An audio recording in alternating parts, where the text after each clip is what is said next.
Last stanza M T stanza ആണ് കേട്ടോ, സുബു. അപ്പൊ ലാസ്റ്റ് സ്റ്റാൻസ് ആണ് നമ്മൾ ഇന്ന് ചെയ്യുന്നത്. അപ്പോ 5 സ്റ്റാൻസ് കഴിഞ്ഞു. അതിനുശേഷം നമുക്ക് വേറെ വീഡിയോയിലേക്ക് പോകാം. അപ്പൊ നമ്മൾ ഫസ്റ്റ് ചെയ്യേണ്ടത് ഈ ലാസ്റ്റ് സ്റ്റാൻസ് ചെയ്യുമ്പോൾ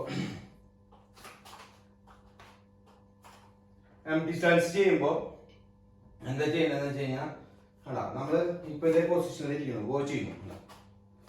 ഗോ കണ്ട നമ്മൾ ഇവിടുന്ന് അങ്ങനെ ചെയ്യുന്നത് ചെയ്യാം, ഫ്രണ്ടിൽ നിന്നാ ചെയ്യണമെന്ന് വെക്കുക എം ടി സ്റ്റാൻസ്. അപ്പൊ എന്താ ചെയ്യുന്നത് ഇതേ പൊസിഷനിൽ നോർമൽ സ്റ്റാൻസിലാണ് നിൽക്കണമെന്ന് വെച്ച് കഴിഞ്ഞാൽ റൈറ്റ് ലെഗ് നമ്മൾ സ്വല്പം ടൈറ്റ് ചെയ്യുക.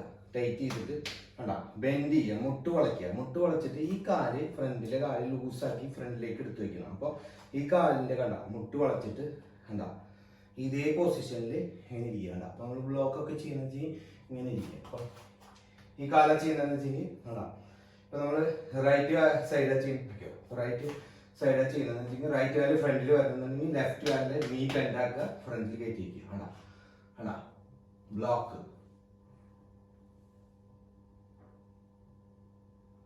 അടുത്ത കാല് കയറ്റിയിരിക്കുമ്പോ ഈ കാല് അമർത്തുക, ഈ കാല് കയറ്റുക.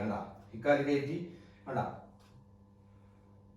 അടുത്ത കാല് കയറ്റിയിരിക്കുമ്പോ ഈ കാല് കയറ്റിയിരിക്കുക. ഇവിടുന്ന് കയറ്റുക. അങ്ങനെ അപ്പൊ നമുക്ക് ബാലൻസ് ഒക്കെ പോവും. സാറില്ല, കുറച്ചു നേരം നമ്മൾ നിന്ന ബാലൻസ് വരും. അടിയിൽ നിന്ന് ഇങ്ങനെ ഇതിന് ഇരിക്കുക. അപ്പൊ ഈ കാല് നമുക്ക് ഇതുമുള്ള ബാലൻസ് വരും.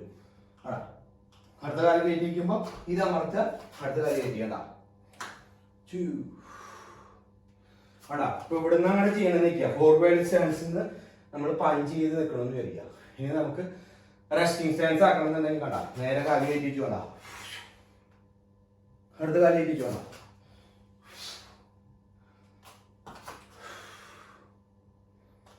ഇത്രയോ. ഈ വീഡിയോ ഇഷ്ടപ്പെട്ടാൽ ഞാൻ മറക്കാതെ സപ്പോർട്ട് ചെയ്യാൻ ചാനൽ ഹോസ്